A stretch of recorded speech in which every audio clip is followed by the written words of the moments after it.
Hey everyone, got an opportunity to do a little testing with Lightwave 2024, and so I just brought in an object that has some materials applied to it, and I want to just show a few things that I found on the node editor. The frames, okay, that's a nice addition. However, there's some issues. It's a great idea. Would have loved to have that when I was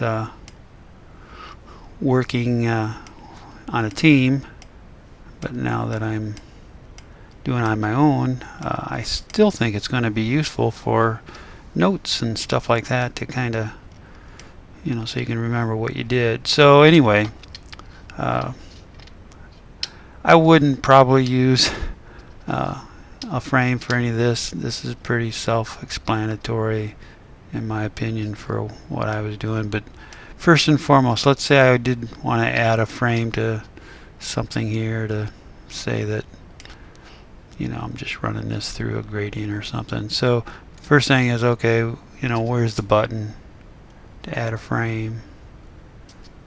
Okay, well, going to the docs, it's Control F, which I think we ought to have a button.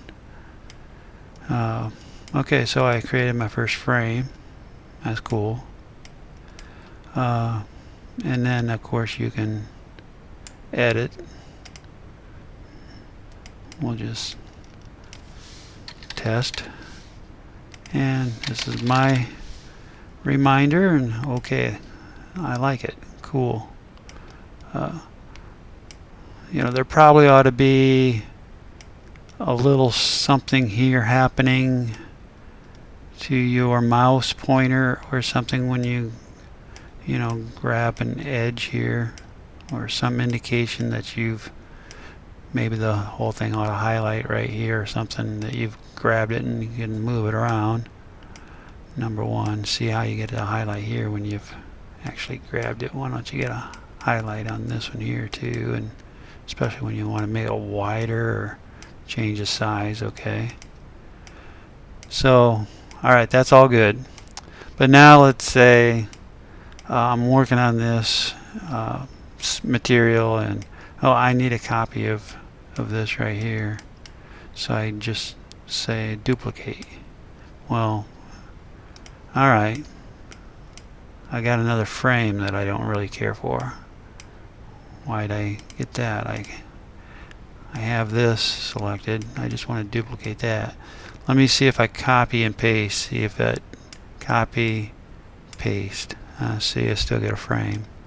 So that's obviously, in my opinion, a bug. Let's duplicate another frame, worthless frame that's cluttering things up.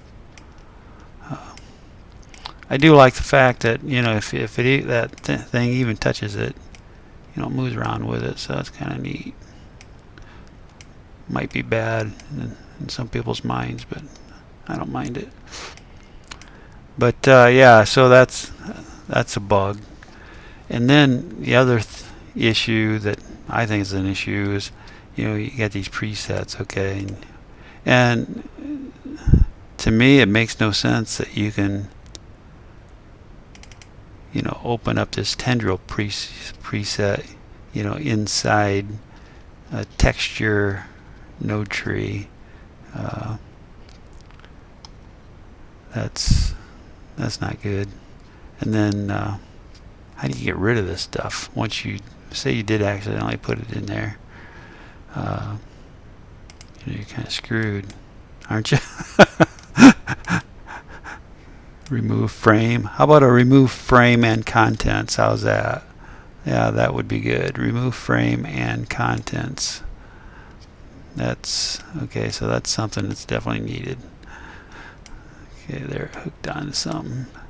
But yeah, overall, this frames is a good idea, but obviously there's some things that should be fixed. We need some buttons up along here somewhere to create frames, and maybe some buttons to even edit the frame or something, and then maybe some kind of visual as to, you know, I've got this one, you know, I mean, maybe it should just, you know, like these, you know, will highlight a little bit, don't they? Yeah. Well, maybe they don't. Yeah, they do. Yeah, they highlight. But you got them. Well, why doesn't a frame highlight a little bit when you click on it or something? Anyway, some good stuff and some bad stuff to go along with the good stuff. Thanks.